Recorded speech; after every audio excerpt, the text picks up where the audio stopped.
Merci, Monsieur Dive. La parole est à Monsieur Collard pour 5 minutes.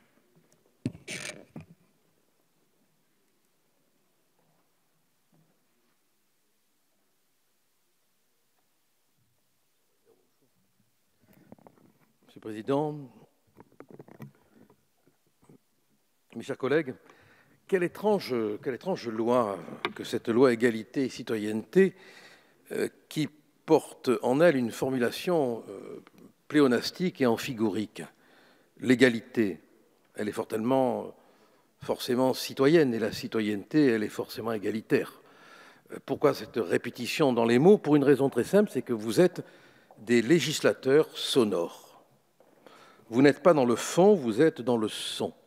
Et ça explique que vous prenez des lois qui ne sont pas ancrées dans le réel. Et tout à l'heure, un orateur l'a dit, et je crois qu'il avait raison, ce texte n'est accompagné par aucun moyen financier.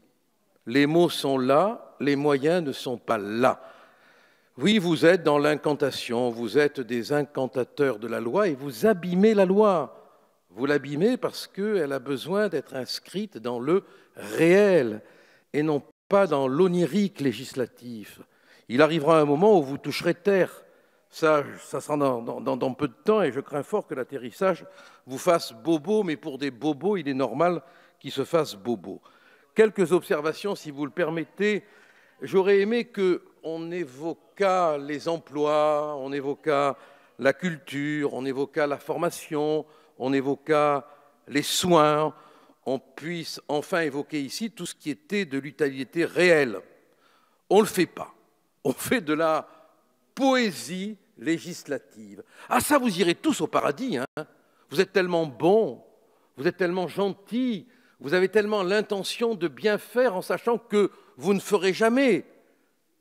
Et quand on veut prendre le réel dans les mains pour un peu le travailler, alors là, on est crasseux, on est sale, on est crasseux, on est sale, oui. Mais nous, on est dans le réel, alors que vous êtes dans l'onirique le plus complet. Du reste, quelques exemples. L'article 3, qui est un fourre-tout d'arlequin, un fourre-tout de petits pitres législatifs, le bizutage, les femmes étrangères, le sexisme, et n'en jetez plus, on a vraiment tout mis dans le petit sac, vous pouvez tirer tous les concepts que vous voulez, ils sont là, à l'encan, on vous offre tout, le bizutage, les femmes étrangères, le sexisme, et quoi donc encore? Et puis alors, quand on touche à la question de la réserve civique et citoyenne, alors là, on apprend que la loi va permettre de recruter des réservistes étrangers issus de toute l'Union européenne ou même tout émigré extra-européen résidant régulièrement en France depuis plus d'1 an. Vous avez perdu la raison, franchement. Vous avez perdu la raison. Si vous pouviez vous taire, ça me permettrait de ne pas vous écouter, ce qui me reposerait et ce qui permettrait à l'orateur quand même mes chers collègues, il y a un minimum de propos à respecter dans cette Assemblée. Monsieur Collard, il y a un minimum de propos à respecter et de mise en cause à respecter. Vous avez la parole. Je demande à monsieur le rapporteur. Ne mettez pas en cause. Il y a un des membres de la commission qui s'agite. Et c'est à vous, normalement, de le rappeler à l'ordre, et pas à moi. Bon. Comment je dois présider. Oui, non, mais écoutez, je vous le dis. Mais ça, non, mais je ne vous entends pas, et en tout cas, moi, je vous le dis. Je vous le dis, parce que moi, je suis à la tribune. Je m'explique, et vous, ça fait exactement plusieurs secondes que vous essayez de m'empêcher de parler.